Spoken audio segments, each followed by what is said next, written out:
Just as the moon disperses the darkness of the night by its light, giving confidence and safety to nighttime travelers, the light of the teachings of the Lord Buddha offer safety to all those who must navigate the cycle of existence towards perfection in life.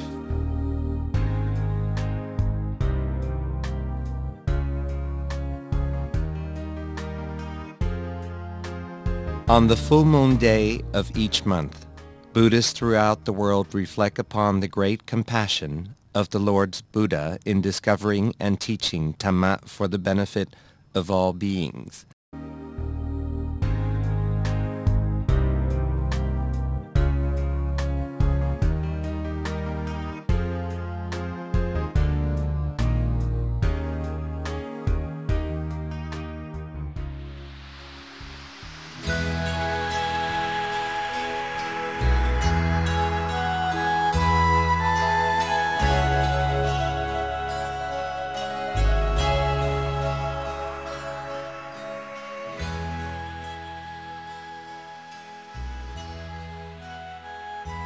However, about 500 years after the final passing away of the Lord's Buddha, although the theoretical teachings of the Lord's Buddha were compiled and preserved in the Buddhist scriptures, but the practical teachings which allowed others to become enlightened in his footsteps disappeared from the world.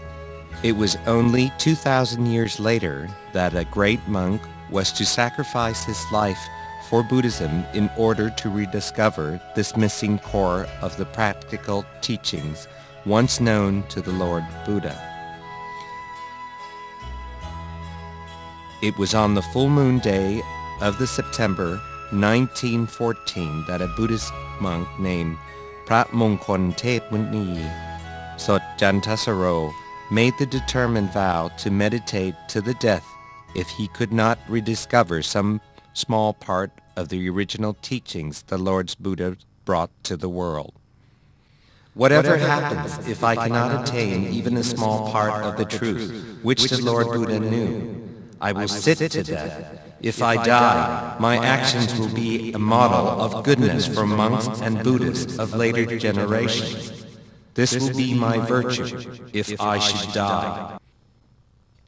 It was only after striving with the utmost resolve, to the degree he was prepared to lay down his life, that he was able to attain the Dhammakaya, a rediscovery of unrivaled significance for all in quest of enlightenment through meditation, and notable in that his discovery was a precedent never before touched upon by his contemporary masters of meditation or in manuals of practice, a path of practice revealed by cultivating the minds along the middle way, the path to an end of all sufferings.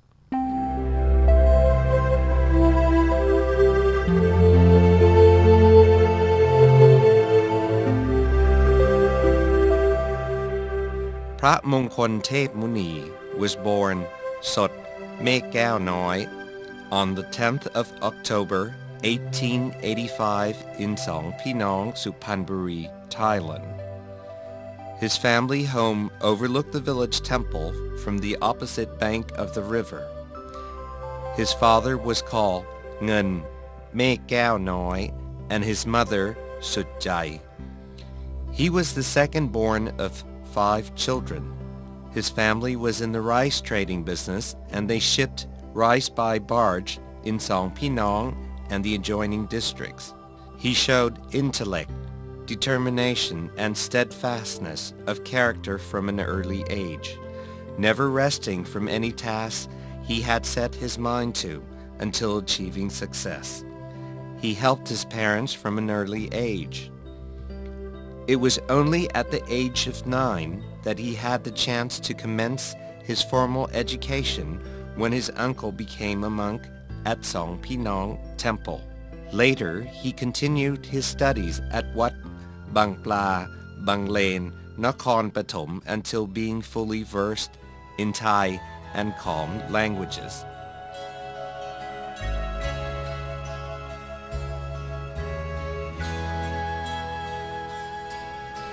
Only then did he return to help his parents with the family business.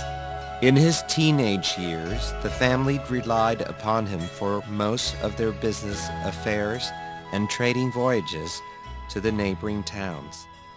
At the age of 14, his father passed away, leaving him in charge of business and family alike. He was able to keep all the work well in hand, despite his tender years, and was well accepted by his crews because of his sincerity, wisdom, and compassion.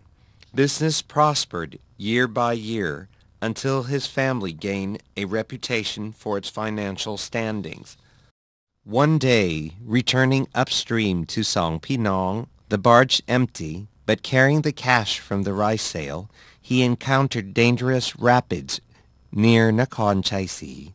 To avoid difficulty in making headway, he took a shortcut through a narrow, pirate-infested creek called Bang Itan. Usually barges would only risk that route in convoys, but that day he found himself alone.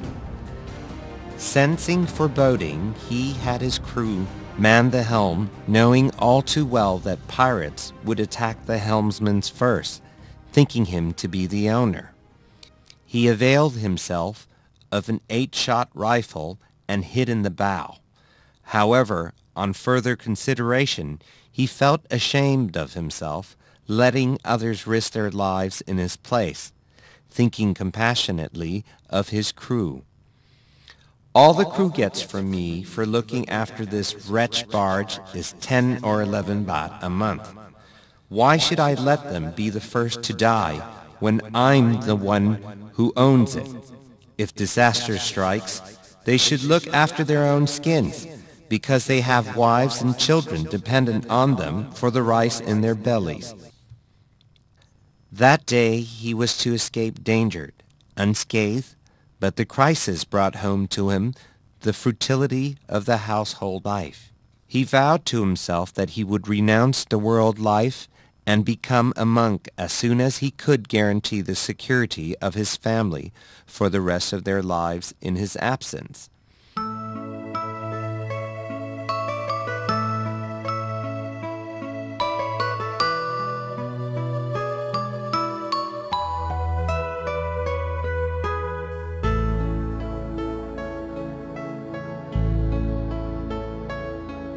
At the time he made his vows, he was barely 19. However, he didn't take his own ambitions lightly. He took 3 years to amass sufficient wealth to support his family, only then entering the monastery for lifelong ordination. Luang Pa Wat Paknam took ordination at Song Pinong Temple and was given the monastic name of Jantasaro Piku. He remained only one rainy season at that temple before traveling to Bangkok to further his studies at Wat Chetupon in both scriptural and meditational subjects. He was outstandingly conscientious in his study of the scriptures from renowned teachers, traveling regularly to Wat Arun on the opposite banks of the Chao Phraya River, Wat Mahathat, Wat Sutat, and Wat Sam Bloom in search of knowledge.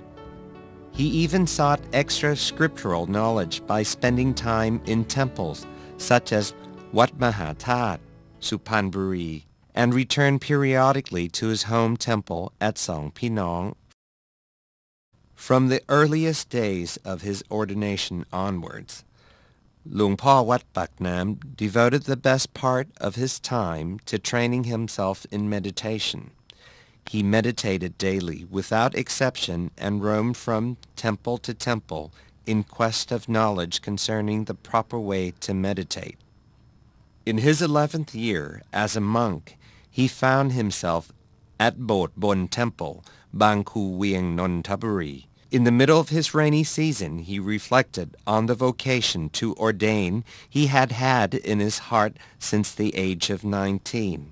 He realized that although he was now in his 12th reigns, he still had not attained direct experience of any small part of Buddha's enlightenment.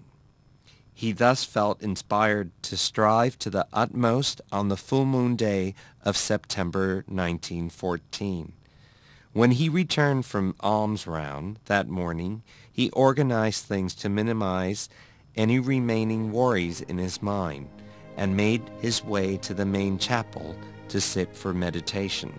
He made up his mind that if he were not to hear the sound of the midday drums, he would no more move from his meditation mat. He meditated using the mantra Samma Arahang until he started to experience extreme pain throughout his body. He endured the pain by virtue of the vow he had made and eventually managed to transcend the pain.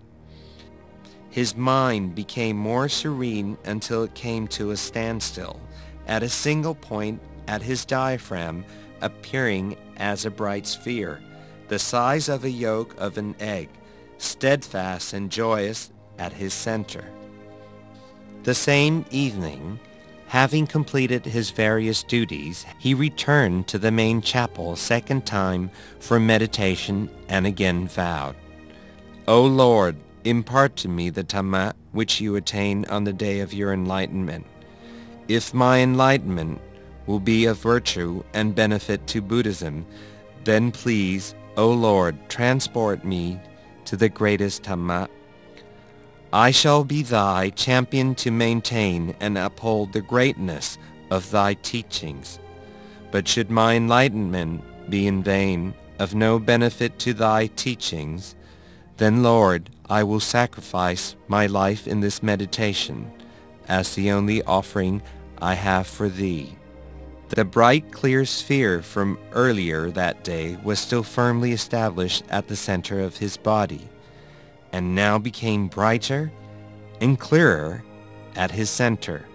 It expanded and became as bright as the midday sun. The sound of the ancient words, Majjhima Patipata, or the middle way, were mysteriously to be heard at the center of his body. He was able to see a bright spot at the center of his body, and he expanded the sphere, enlarged, and disappeared. He whispered to himself, it's so hard like this. This is why no one else could manage to achieve it. Sensation, memory, thought, and cognition, all these things must be united into one single spot. Once the mind is still, it ceases to be. Once it ceases to be, the new one can arise.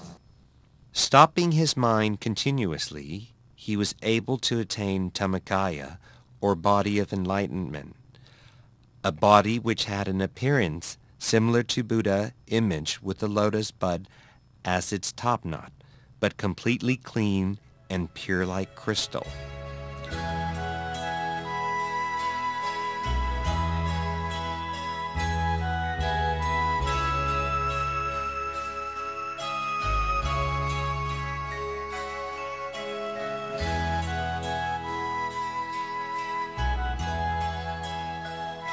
Luang Wat Paknam revised and further refined his inner experience until at the end of his meditation.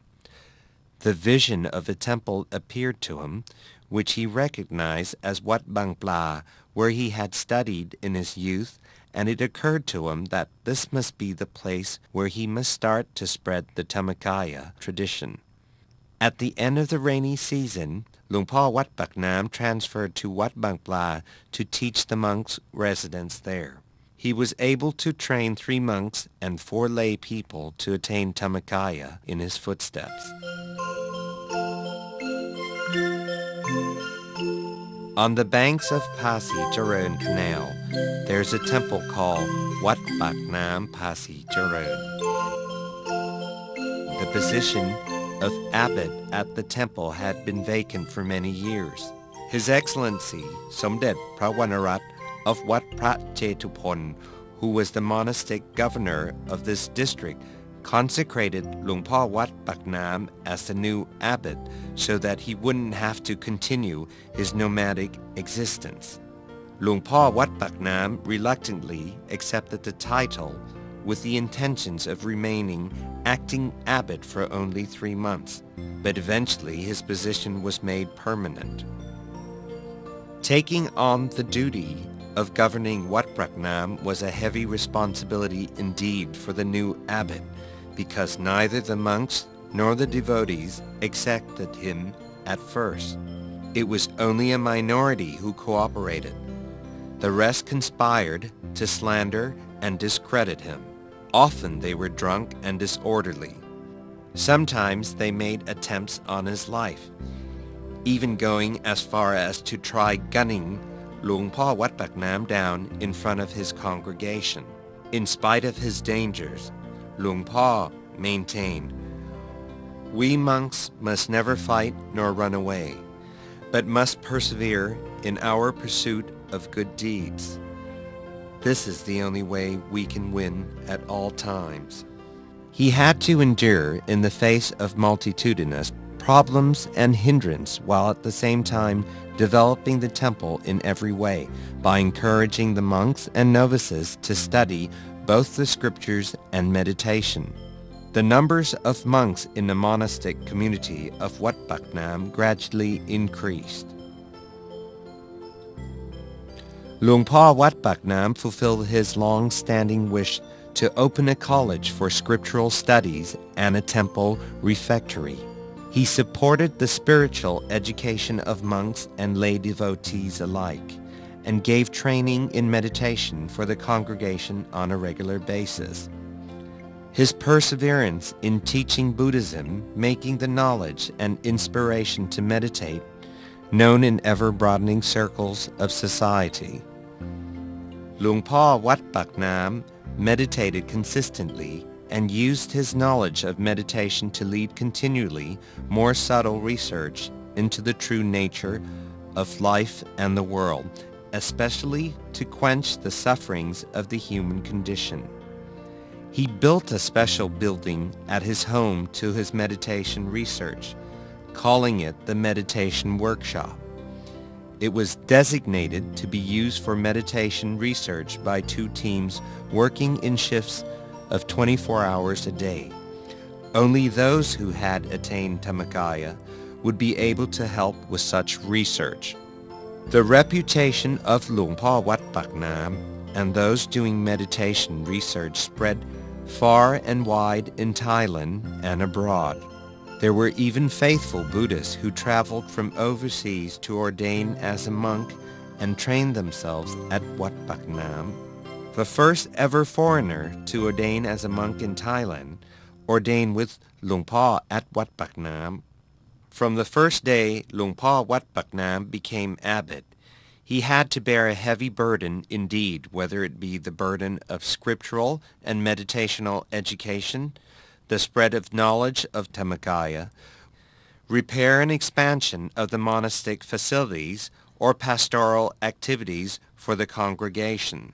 Luang Por Wat Paknam rested little. Towards the end of his life, he became fatally ill with hypertension and a hernia. In spite of his illness, he never abandoned his meditation or teaching duties. He exhorted disciples always to continue with their meditations and support of the monastic community. At one time, when he was seriously ill, knowing that he wouldn't live much longer, he confided to his elder sister that he was anxious that there would be no successor to the Dhammakaya tradition. It was a few days later that the anxiety disappeared from his face, and he mentioned that the reason was that a successor had been born in Singburi province. He ordered Kunyai Chan Kanok Yung, the nun most adept amongst his meditators, to remain at Wat Paknam as heir to the Dhammakaya traditions, teaching meditation until the successor came to study with her.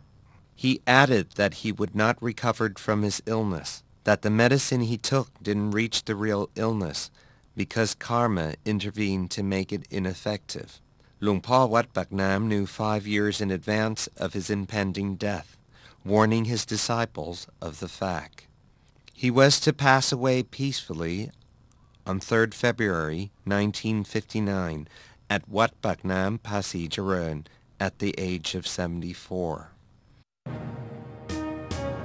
Even though the light Luang Po Wat Paknam shone forth to the world has now extinguished, but the flames of his teachings burns on in the form of the knowledge of Dhammakaya, a legacy of meditation experience which brings insight into the importance in our lives of pursuing perfection and training ourselves to attain Dhammakaya.